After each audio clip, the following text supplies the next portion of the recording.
As I sit here with the body quiet, what we might say, doing nothing, I reflect on the separation that has happened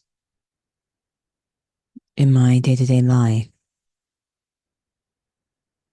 the separation between my inner and outer world, that either I have to stop doing in order to focus inwards, or I'm so busy expressing outwardly, performing tasks, that I lose that connection with my inner world,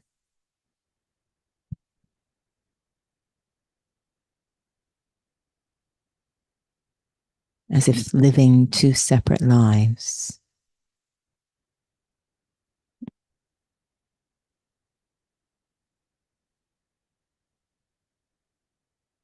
And is there another way to live where there is not this seeming separation, where I am expressing outwardly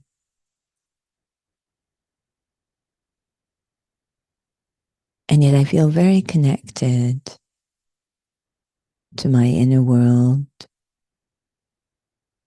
to my true nature of peace?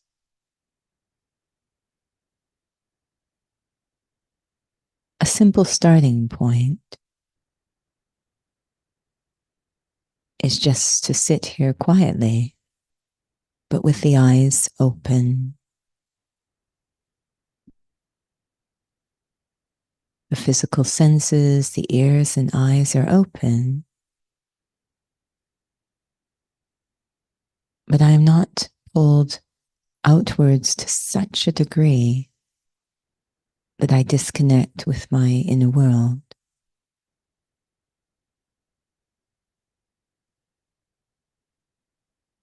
Feeling very connected to the state of my inner world, my true nature, very peaceful, intentionally so, while looking outwards through the eyes.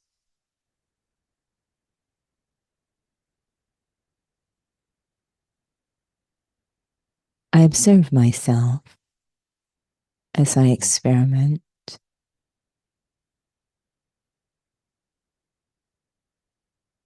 whether I'm able to stabilize,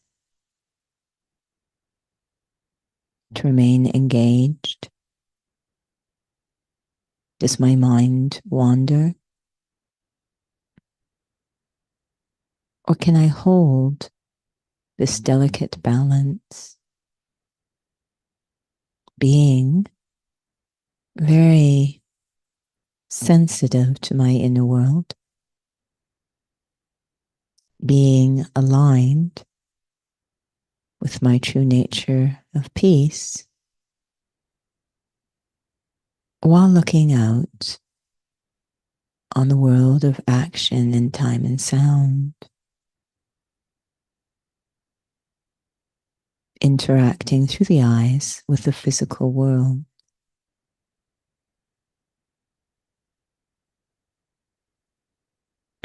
And as I go through the day, continuing to experiment, simple tasks, day-to-day tasks, without disconnecting from my inner world, that state of being aligned with my true nature. Om Shanti.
Om Shanti, and welcome to tonight's interview with Raj Yogi. The topic is being whilst doing. Perhaps maybe specifically in terms of maintaining one's integrity in action and interaction. And so I noticed that souls may not have even taken the study, but you hear being whilst doing it's a phrase that I hear that's quite common in the West, and it seems like many crave for that. Would you say that's sort of like an evidence that we're souls? It's fascinating. That's not something you learn in school or you haven't taken the course, but souls are really craving for that.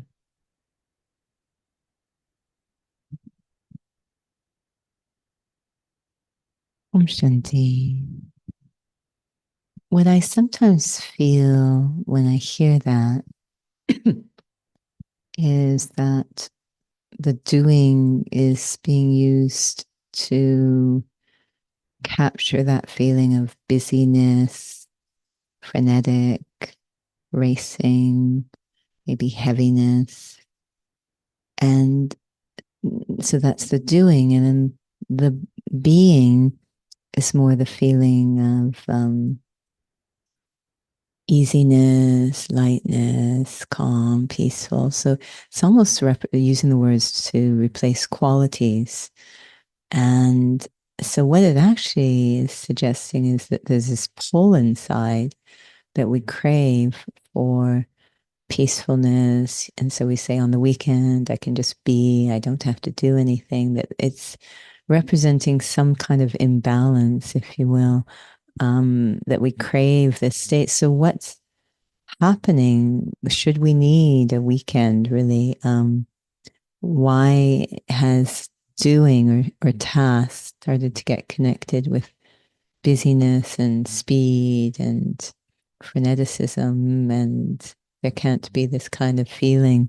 First, we're attracted to that feeling of calm. It's almost recharged, but how did it get disconnected? How did doingness get connected to those qualities? And not doing is called being, or those other qualities. So I know we learn in Raj Yoga that there's a lot of projection that happens. So it's not the actions in that sense. And so for someone who just hasn't taken the course, they may actually ask if they could type in questions right now. So how do I do that? How do I be and do? Because that sounds very appealing. well, physically, when someone has an imbalance in their activities, let's say they have a lot of strength, but not a lot of flexibility, common sense would say, I need to work on my flexibility. I don't give up the strength. I continue to do strength training, but I need to focus maybe more on the flexibility. So this, I think, is what seated meditation is about, is that I need to be very intentional in experiencing those qualities that I've associated with being, and Raj Yoga has a method for that.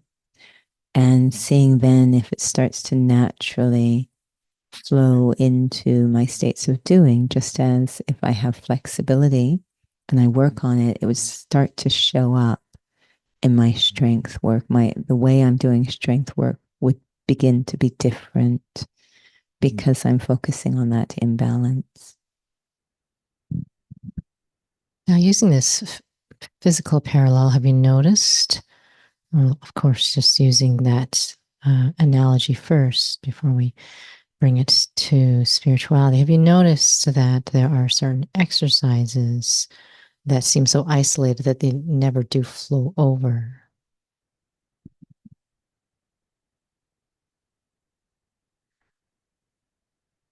I I suppose it's, I think whatever exercise we're doing is going to in some ways feel artificial or isolated.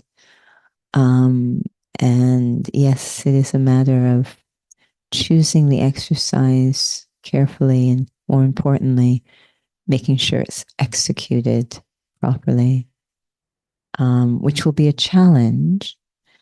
because usually we find the person isn't doing the thing that they need to do because they've it's quite interesting what happens. They say they don't like doing it. So I know quite a few people who do heavy lifting and say they don't like stretching.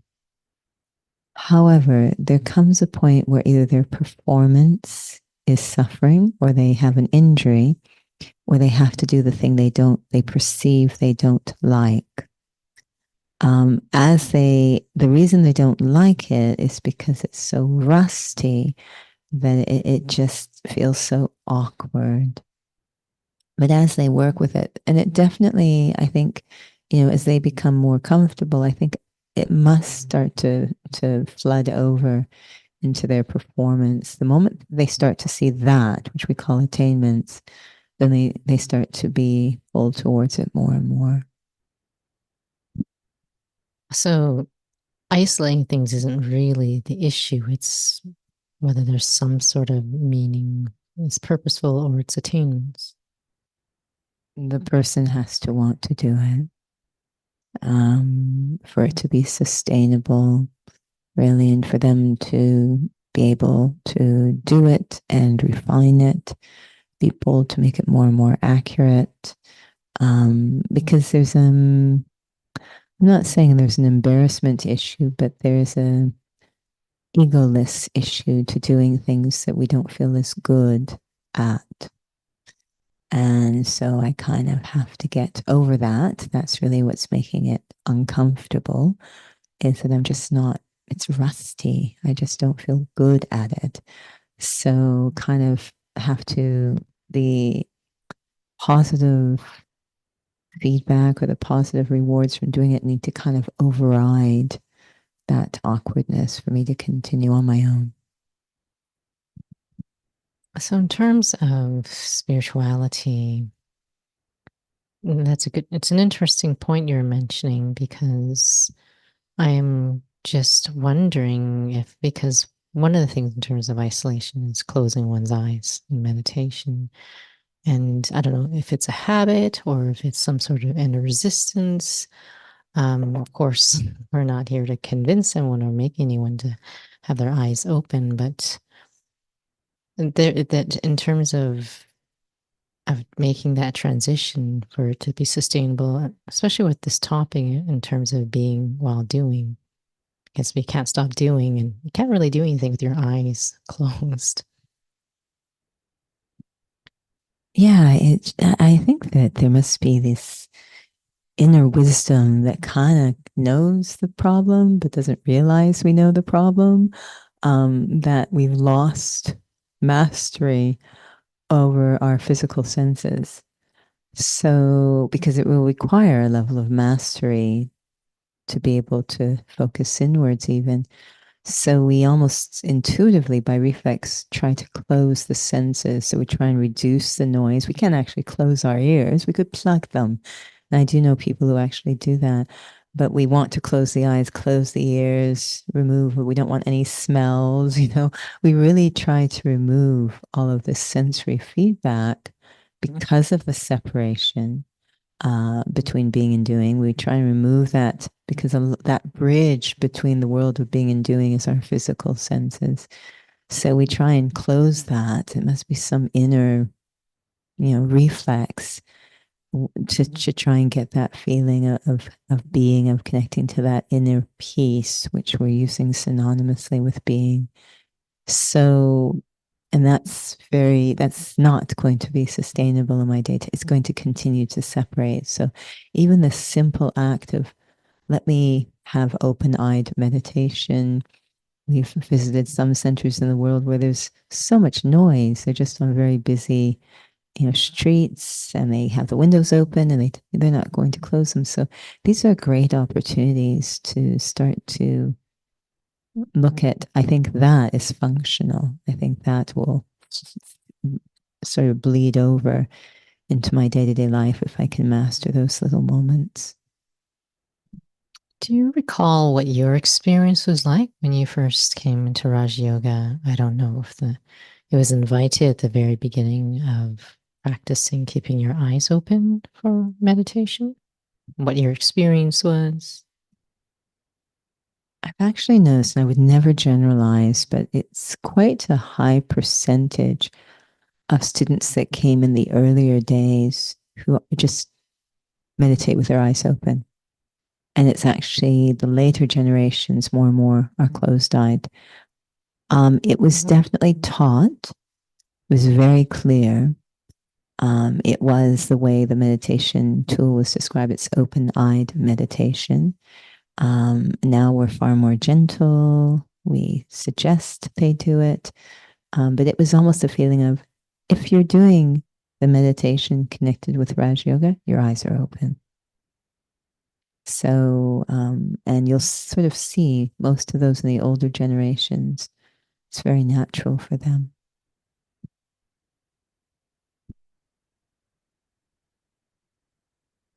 It's interesting because I do remember the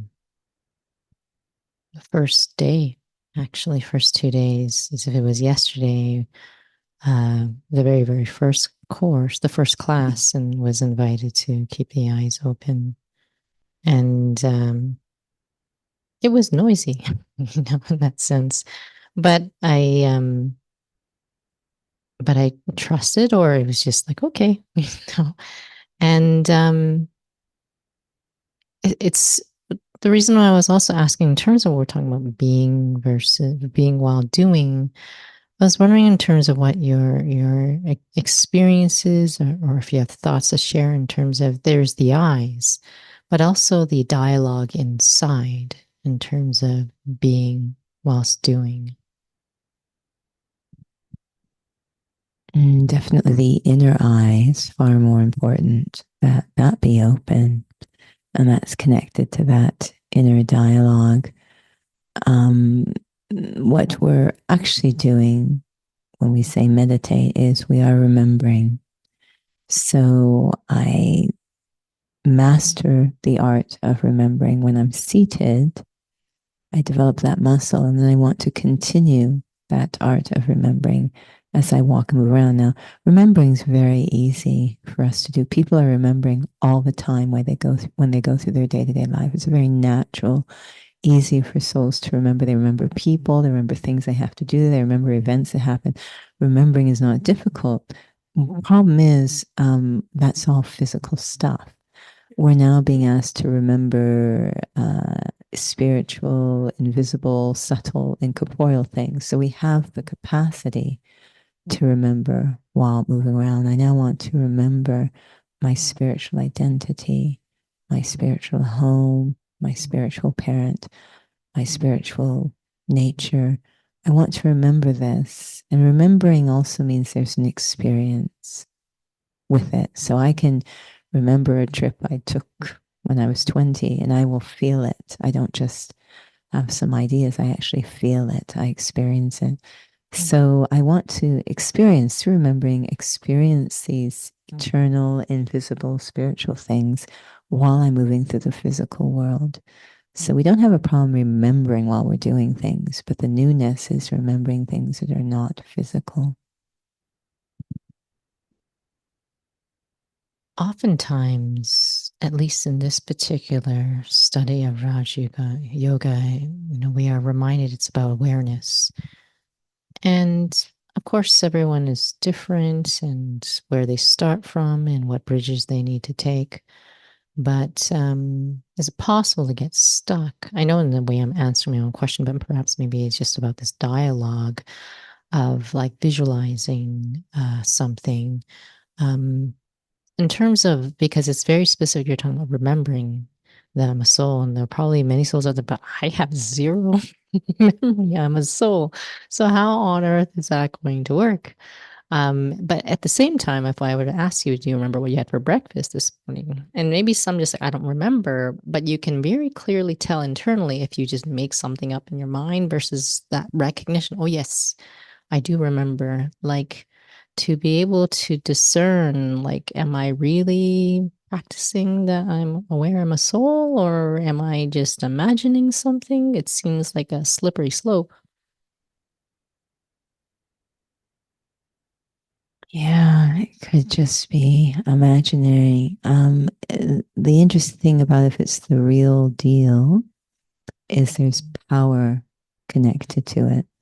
So it will have the power to have some impact, which isn't to say that things we imagined aren't also powerful, but this power is connected to actually our objectives, which is that peace, that stability, that patience, that integrity.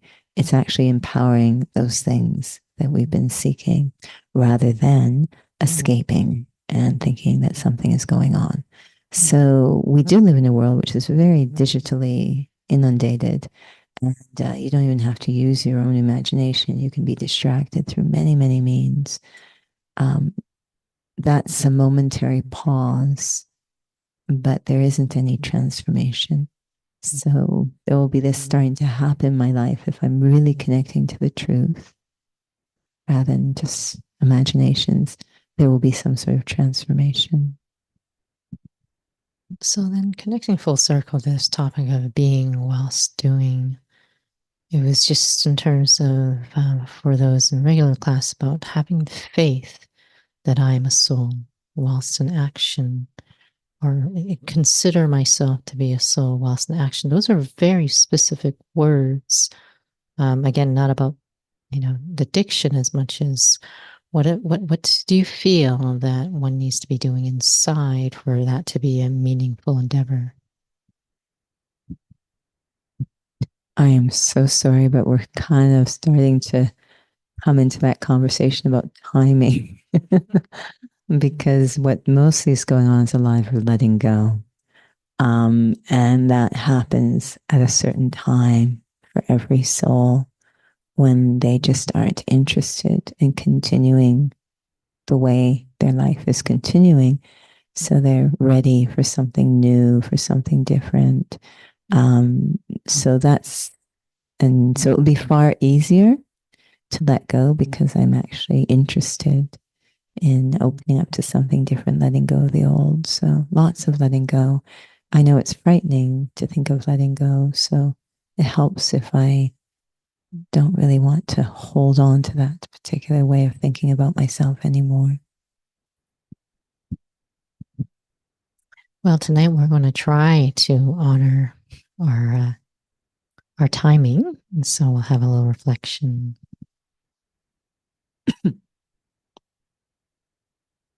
Sitting comfortably, but experimenting with the eyes open in a natural way. And I observe as I look out through the eyes, my vision is resting on all of the different aspects of my outer environment, the things the eyes see. And then I'm at a choice with my mind. My mind can either start to create a commentary on what the eyes are seeing. But while the eyes are still open, my mind can actually reflect or remember eternal truths. It's a choice. There's a deep habit of the mind reacting to what comes through the senses. But because I'm sitting here in such an intentional way, I can start to question that habit.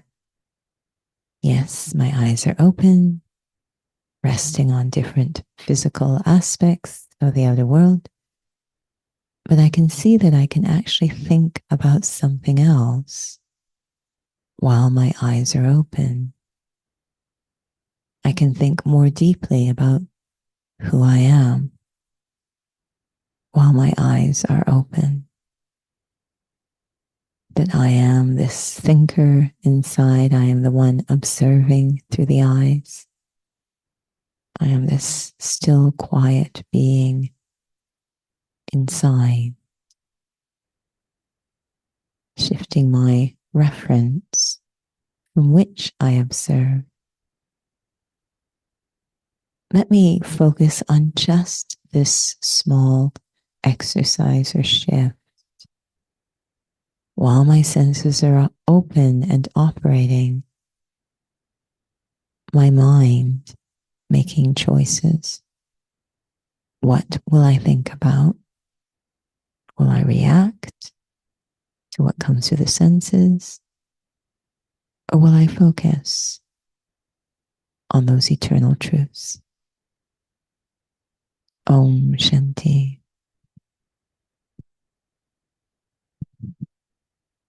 Om Shanti. Thank you for joining with us this evening. In terms of upcoming sessions, it's quite far ahead, but please save the date for, I believe it's Saturday, July 27th, or learn about meditation, 12:15 to 1:30. Did I get that right? At the Academy. I believe, though, because it's going to the summer months, we will not be offering the Raj Yoga courses in Hindi and English, but we will continue with the drop-in sessions online and on-site. So please visit the Calgary Brahma Kumari's website for that information. So thank you for joining with us.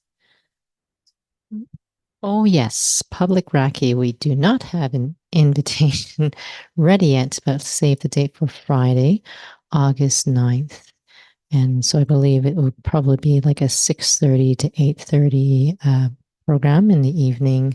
That is a Friday. It is at Scarborough Community Hall. And so we will at least probably send out something to save the date, and more details will come. Thank you for joining. Om Shanti.